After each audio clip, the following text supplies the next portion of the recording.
ó, nessa jornada, hein? Vamos lá, vamos vencer a tempestade? É isso. E está lá no livro de Mateus, capítulo 14. Logo em seguida, depois que Jesus tinha multiplicado os pães, tinha despedido o povo, para o povo ir embora, ali possivelmente ainda à tarde, ou no final da tarde, porque o povo ia seguir o seu caminho, cada um para o seu lado.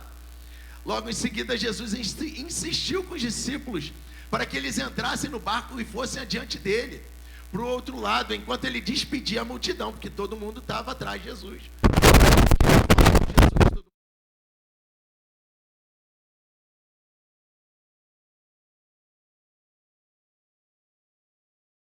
Orar. Então, Jesus, recapitulando aqui, Jesus ele fez a multiplicação dos pães, né? Ele já vinha durante um bom tempo falando com o povo diversas coisas, a ponto do povo estar ali já bastante tempo e tendo fome. Jesus compartilhou com eles os pães e os peixes, e aí Jesus começou a despedir o pessoal, vão embora e tal. E aí quando todo mundo foi embora, os seus discípulos também já tinham ido no barco, agora Jesus sobe no monte para orar. E aí, ao anoitecer, ele estava ali sozinho. Então, você já viu que o negócio entrou madrugada adentro. Porque no versículo 24, não, é no 25 que vai falar sobre a madrugada, né? O barco já estava em considerável distância da terra. Os discípulos já tinham seguido um bom pedaço de caminho, né? E aí, aquele barco ali fustigado pelas ondas, porque o vento fazia o que, irmão? Soprava contra o barco. E antigamente, né,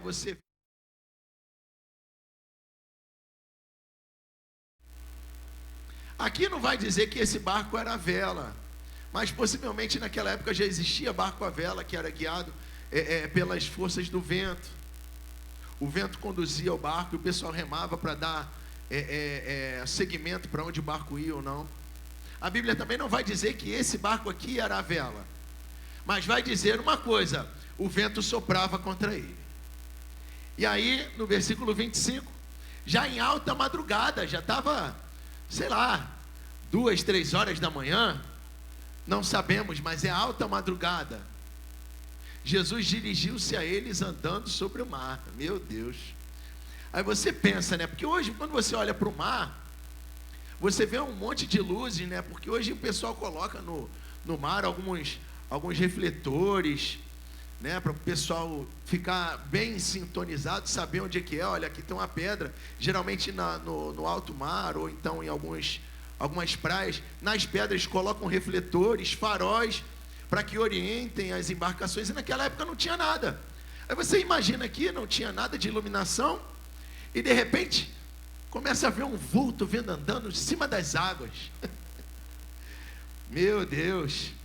Então, irmãos, não podia ser diferente. Versículo 26 vai dizer: quando viram Jesus andando sobre o mar, ficaram aterrorizados e disseram: é um fantasma! E gritaram de medo. Porque, irmãos, é ruim quando a gente não reconhece Jesus. A solução dos problemas deles estava ali na frente deles, mas por causa da escuridão, porque eles não estavam conseguindo enxergar, agora eles não tinham também a visão da solução do problema, que era Jesus. E aí, o 27 vai dizer que Jesus imediatamente disse para eles: olha, coragem! E daqui eu parti, a partir desse versículo aqui foi onde eu tirei o tema dessa mensagem de hoje. Jesus disse: coragem, sou eu. E quando a gente olha para o Antigo Testamento, quando Deus vai se identificar, né, para Moisés tem aquela chamada, né, de ir lá resgatar o povo de Israel das mãos de Faraó. E aí ele fala assim: mas Senhor, eu vou lá e tal fazer isso, mas eu vou dizer o quê? Quem é que está me enviando? Deus diz para ele: o eu sou é quem te enviou. Então aqui Jesus, ele está dando uma identificação dele também. sou eu. Embora os discípulos o conhecessem e até ouvissem a sua voz, eles ainda estavam com medo. Mas o que Jesus disse para eles? Coragem. Irmãos, eu vou te dizer uma coisa. No meio da nossa tempestade, porque todos nós passamos por tempestade, às vezes nos falta coragem. E é esse o ponto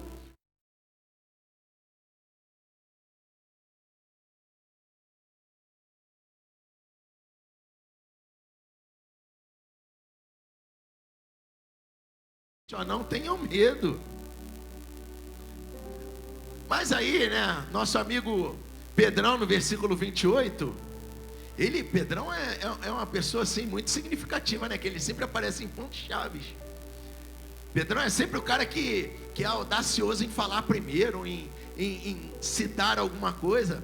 E aí, Pedro aqui, ele teve coragem de verdade, tá, irmão? Ele teve coragem de verdade. Ele disse: Senhor, se és tu, manda-me ir ao teu encontro por sobre as águas.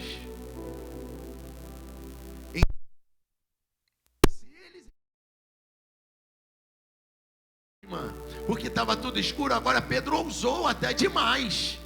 Ele teve coragem até demais. Ó, Senhor, se for tu, manda eu ir sobre as águas. Porque Pedro, irmãos, ele já tinha confiado anteriormente em Jesus.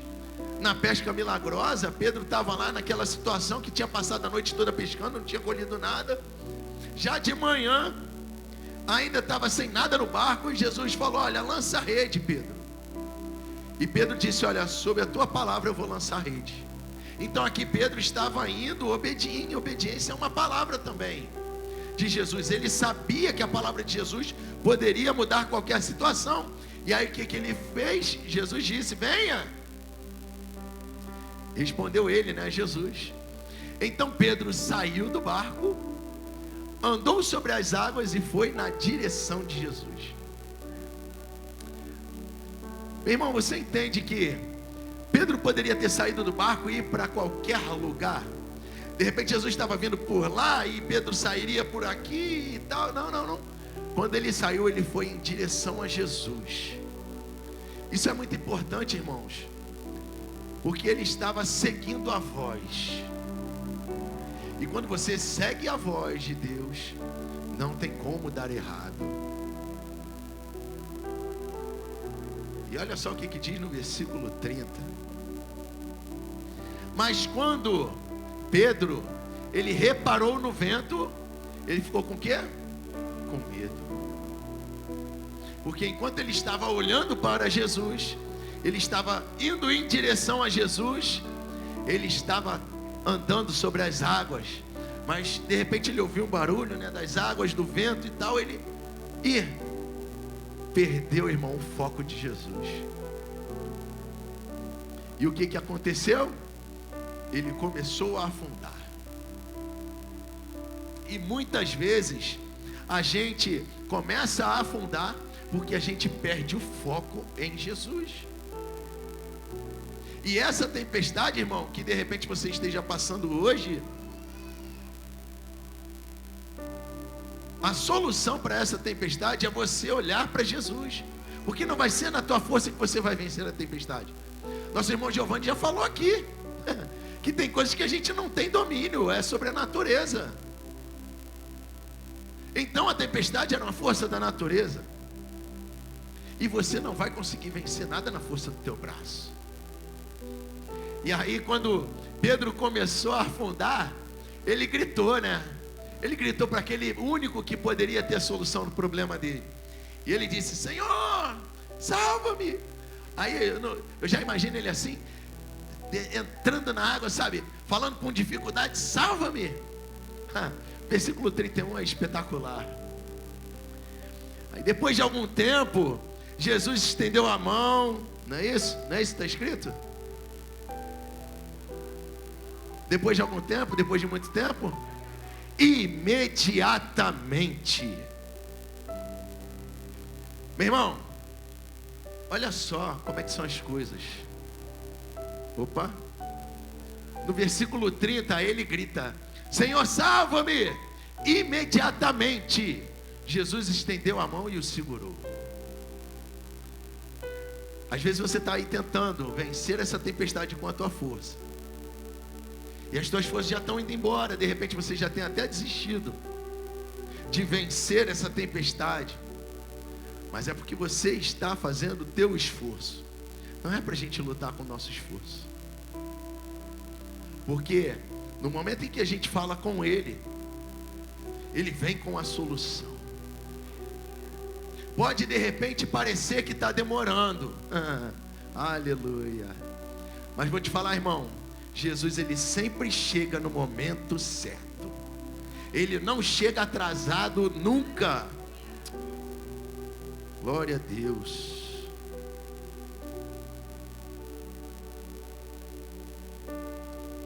Aí aqui seria versículo 31, tá? Foi só um erro de digitação. Passa aí, por favor, Sabrina. Não está passando aqui não. Aí, ó, é versículo 31, tá? Não é 23 não. Imediatamente Jesus estendeu a mão e o segurou e disse: homem de pequena fé, por que você duvidou? Você estava indo tão bem, Pedrão. Mas sabe de uma coisa, irmãos? Aqui é o que nós já temos falado durante um bom tempo. Não é uma questão de tamanho, de grande ou pequena, mas uma questão de durabilidade. A fé dele só durou enquanto ainda estava legal, enquanto estava andando sobre o mar. Mas na hora que ele olhou para o lado, que ele se perdeu no que ele estava fazendo, que ele começou a afundar, a fé dele desligou. Então, quando Jesus vem falar aqui, porque ele é um homem de pequena fé e tinha duvidado, na verdade é uma questão de durabilidade. Olha, a duração da tua fé foi muito pequena, ô Pedro. Era para você ter continuado tendo fé. Por que você duvidou? Olha só, é interessante que Jesus fala, pergunta para ele por que ele duvidou, já mesmo andando sobre as águas. Meu Deus, e às vezes no processo, irmão, de repente você está andando no processo ali para vencer a tempestade, você está indo bem, está faltando um pouco para você chegar lá e de repente você desiste. E aí Jesus fala assim para mim e para você: homem e mulher de pequena fé, por que a tua fé durou tanto pouco tempo? Faltava pouco para você chegar lá. Aleluia. Mas uma coisa aconteceu, irmãos. Versículo 32. Olha que coisa maravilhosa. Quando eles entraram no barco, o vento cessou. Aleluia. Então olha só, a turbulência ainda estava enquanto Jesus estava do lado de fora junto com Pedro. Na hora que Jesus coloca o pé no barco, irmão, a coisa muda. Glória a Deus. Então só foram eles entrarem no barco que a coisa mudou, que a situação melhorou. E aí o versículo 33 vai dizer que então os que estavam no barco o adoraram, dizendo: verdadeiramente tu és o Filho de Deus. Aleluia, Jesus. Então, como já foi dito aqui nas semanas anteriores, o fato de enfrentarmos tempestades não significa obrigatoriamente que estamos fora da direção de Deus ou que Ele tenha nos abandonado. Não. O fato de nós enfrentarmos tempestade é porque todos nós vamos enfrentar tempestades mesmo. Independente de ter feito alguma coisa de errado ou estar fora da direção de Deus, não. Todo ser humano vai passar por isso. As tempestades não podem impedir que cheguemos aonde Deus quer, aonde Deus disse que chegaríamos. Ou seja, se Deus disse que você vai atravessar essa tempestade, então, irmão, você vai atravessar a tempestade, em nome de Jesus. Essa tempestade não pode te impedir não, de seguir o teu caminho, o teu chamado. Não dependemos de habilidades ou condições humanas para vencer a tempestade. Não depende do meu esforço. Precisamos apenas de um posicionamento de fé. Aleluia. E como eu falei anteriormente, o versículo onde Jesus disse: coragem para os seus filhos, né? É o tema dessa mensagem de hoje. Coragem. Peniel, coragem. O Pai está com você. Aleluia. Então você não precisa temer o que possa fazer o homem. Sabe, é interessante, porque o tema, esse tema aqui, ele é muito abrangente. Porque o medo, ele quer nos colocar para baixo, ele quer nos paralisar. E na hora que eu estava lendo esse texto, saltou no meu coração um versículo, que eu tenho certeza que você conhece, e nós vamos revisá-lo agora. Provérbios capítulo 24, versículo 10, que diz, que se te mostrares frouxo no dia da angústia, a tua força será pequena. Meu Deus. Se você já chega num campo de batalha fraco, ó, já era, já perdeu. E eu, há uns tempos atrás, irmãos, eu fazia Muay Thai, né? Eu inventava alguma coisa aí de querer lutar e tal. E eu fiz uma luta só, assim, oficial, sem fazer luva e tal, para poder fazer mudança de faixa. E eu estava nervoso com aquilo.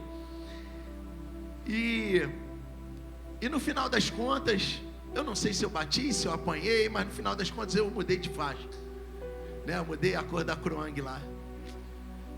É assim mesmo, irmão. Fazer o quê? Faz parte, né? Mas aí, irmão, sabe o que acontece? Eu hoje entrei em contato com um cara que era profissional nessa área aí. Meu irmão Ailton. Porque, irmão, quando você vive uma situação de confronto, é mais fácil para você falar de experiências. E sabe, quando você vê um lutador profissional, vou colocar aqui o UFC, né? De repente você já assistiu uma luta, de repente você sabe como é que é. Durante o processo, a luta está marcada daqui a 3 meses, e foi isso que o meu amigo Ailton falou comigo hoje.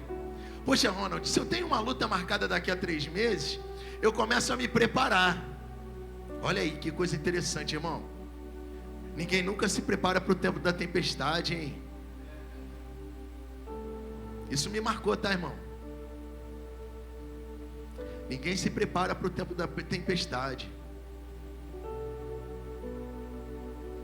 Agora, uma coisa é certa. Tem aquele tempo de preparação, os 3 meses. Aí, um dia antes da luta, tem a pesagem. E aí, durante esse período, eles vão dando entrevistas, um falando mal do outro, e tá um querendo ser melhor que o outro. No dia da pesagem, um tá de frente pro outro, assim, ó, cara a cara, e dizendo, eu vou acabar com você. Com os olhos, ele está dizendo, eu vou te matar. De repente a tempestade está dizendo isso para você hoje, meu irmão. Mas você não vai se render a essa tempestade, não. Em nome de Jesus. Em nome de Jesus. Chega no dia da luta, o dia seguinte, sabe? Eu vou dizer por mim, tá, Ailton? Porque você já me disse algo diferente, mas eu vou dizer por mim. No dia da minha luta, eu estava ali, ó. Ai, meu Deus. Primeira luta. Cara, o que eu vou fazer? Eu não sei se o cara treinou mais do que eu. Eu não sei se o cara está mais bem preparado que eu e tal. E o meu coração batia a 1000 por hora. Eu fui no banheiro umas 5, 6 vezes antes de lutar. E eu às vezes queria até passar o horário. Não, pode passar a luta, né? Ai. Irmão, eu já estava perdendo a guerra antes de começar. Já estava perdendo para a tempestade antes de começar. Só que aí o meu irmão Ailton falou o seguinte comigo. Meu irmão, a preparação é o que vai fazer com que você obtenha sucesso no dia da luta. Olha que coisa marcante, cara. Olha que coisa marcante. Porque se você está bem preparado, foi isso que ele falou para mim. Eu cheguei lá, chegava no dia da luta, eu não estava me importando se o cara estava bem, se o cara estava não sei o quê. Eu sei que eu estava preparado. Então, irmão, se você ainda não está passando por tempestades, ou mesmo se você está passando por tempestade, comece a revisar tudo aquilo que a palavra de Deus diz a respeito de você, sendo mais que vencedor em Cristo Jesus. Porque na hora da encarada, um dia antes da luta, o inimigo está ali dizendo para você, eu vou te matar, vou acabar com você e tal. E você vai dizer, não, porque o meu pai está comigo, meu pai é mais forte que você. Eu posso não ser tão forte, mas o meu pai é. O meu pai acaba contigo na hora que ele quiser. E essa tempestade não vai me matar. Em nome de Jesus. Aleluia. E esse mesmo versículo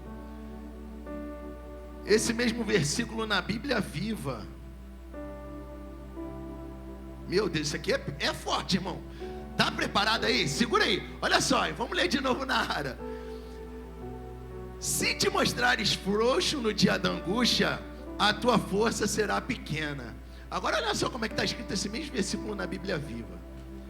Se você fica desesperado quando tem que enfrentar muitos problemas, você é um fraco, um pobre coitado. Meu Deus, cara. Que coisa terrível, hein? Então se você já chega na luta lá derrotado, ó, já perdeu.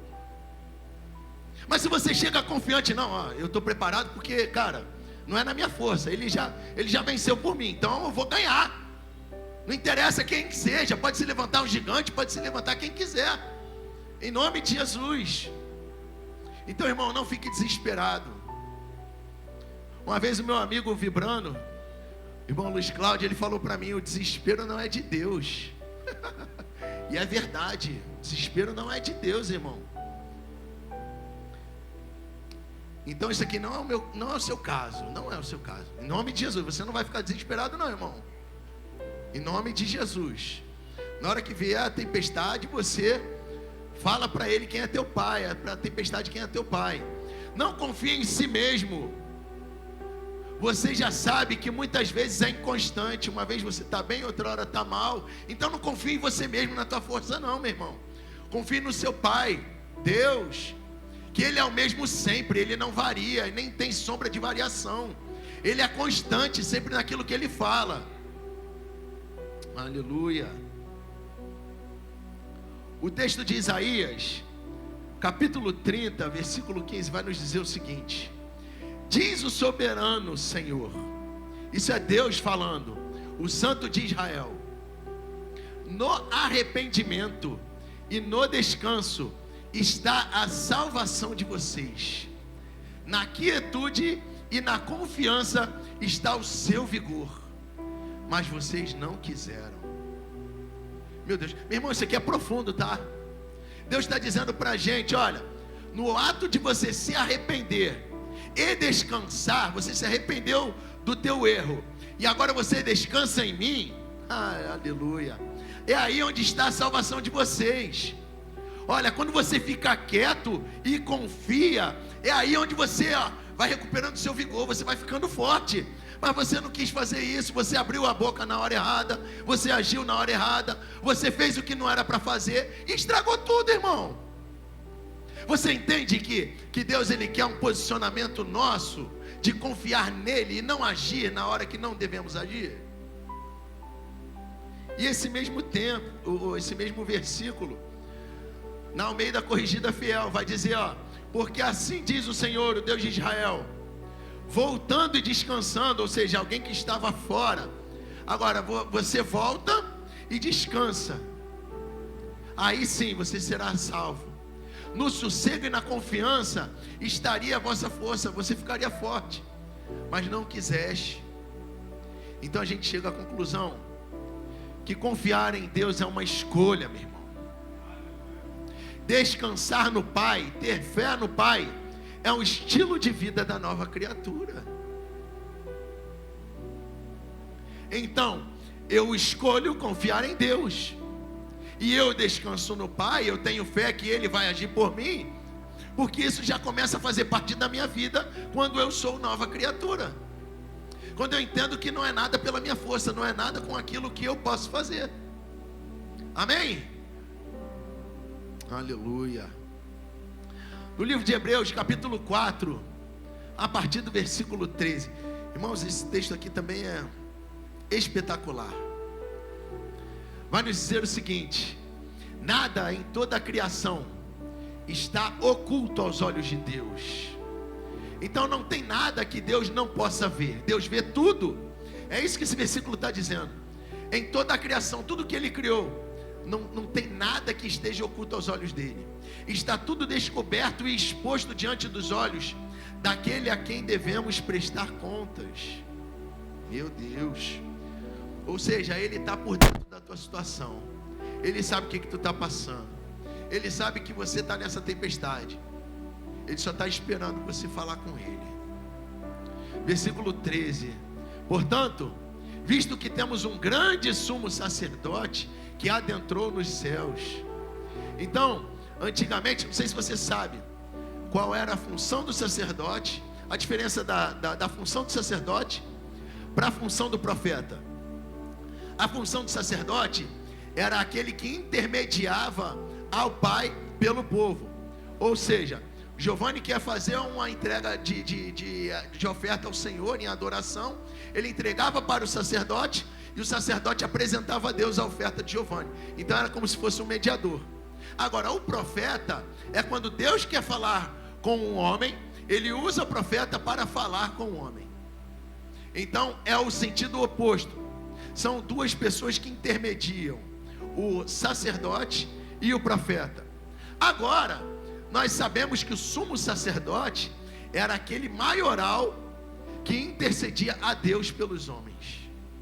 Então Jesus, ele agora era a ponte entre o homem e Deus. Depois da sua morte, agora ele era o nosso sumo sacerdote que adentrou os céus. Jesus, o Filho de Deus. Então, o que a gente tem que fazer? Apeguemos-nos com toda a firmeza e fé que professamos, porque não basta só falar. Agora a gente tem que se apegar a essa confissão de fé que nós temos, pois não temos um sumo sacerdote que não possa compadecer-se das nossas fraquezas. Ou seja, ele se compadece das suas fraquezas. Ele sabe que no momento da tua tempestade, irmão, de repente você não está muito forte, mas ele está ali para te sustentar. Olha lá, mas sim alguém que, como nós, ele passou, irmão, por todo tipo de tentação, porém sem pecado. Ele venceu, e pelo fato dele ter vencido, agora nós temos a condição de vencer nele. Então é nisso que nós temos que nos apegar. Aleluia. Porque, irmãos, não podemos vencer pelas nossas forças. Se Jesus está falando para a gente nessa noite, olha, coragem, coragem, assim como ele falou para Pedro, é sinal de que a gente tem que seguir em frente, a gente não pode parar. E no livro de 1 João, capítulo 5, versículos 14 e 15, eu vou encerrar com esses dois versículos.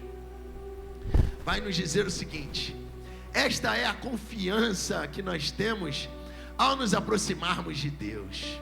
Qual é a confiança que nós temos ao nos aproximar de Deus? Que se pedirmos alguma coisa de acordo com a sua vontade, Ele nos ouve.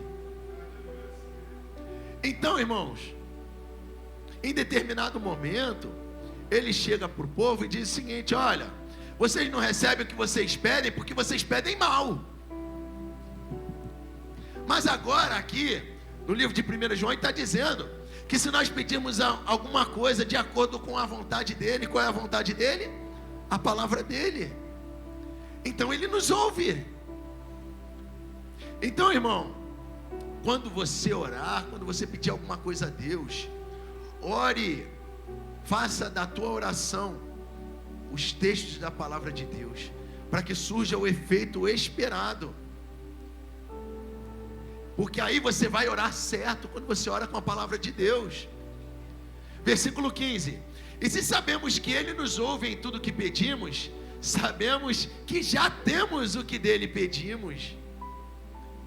Então, meu irmão, quando você ora com fé, orando a palavra, você tem essa certeza de que agora você está pedindo certo, e agora tem dele o que você está pedindo. É muito interessante, porque durante a tempestade a gente não consegue enxergar nada, né? A gente só consegue enxergar o problema. Meu Deus, mas esse problema não vai te matar não, irmão, em nome de Jesus. Esse problema aí vai ser só durante a tua passagem. Tu está passando, tu não vai ficar nesse problema não. Eles chegaram do outro lado, então foi só uma passagem. Em nome de Jesus. O maior interessado que sejamos aprovados na tempestade é Deus, é Ele. Ele é interessado que você seja um vencedor. Quando passamos e vencemos em fé, o nome dele é glorificado nas nossas vidas. Então, meu irmão, pense sobre isso. Pense sobre a tempestade. Não que ela vai te matar, não que ela vai ser forte a ponto de fazer com que você se afogue. Não. Tira isso da tua cabeça. Você está com alguém mais forte do que essa tempestade. Não se esqueça do que foi falado aqui a respeito do dia da luta. No dia da luta esteja confiante. Se prepare, meu irmão. A preparação vai fazer de você um vencedor. A preparação vai te fortalecer. São 3 meses me preparando ali para lutar, para o dia da luta. Beleza, faça o seu melhor. Vai precisar de se abdicar de família, não foi isso, varão? Se abdicar de família, se abdicar de comer o que quer, se abdicar de um monte de coisas. Então você também vai ter que se abdicar de um monte de coisas desse mundo aí, ó. Você quer ser vencedor? Você quer se aproximar dele para que no dia da tempestade você vença? Então, meu irmão, abra mão das coisas desse mundo e venha para o lado certo da força. Jesus, Ele é a força que você precisa para superar qualquer tempestade. Amém? Fique de pé, vamos adorar o Senhor. Aleluia.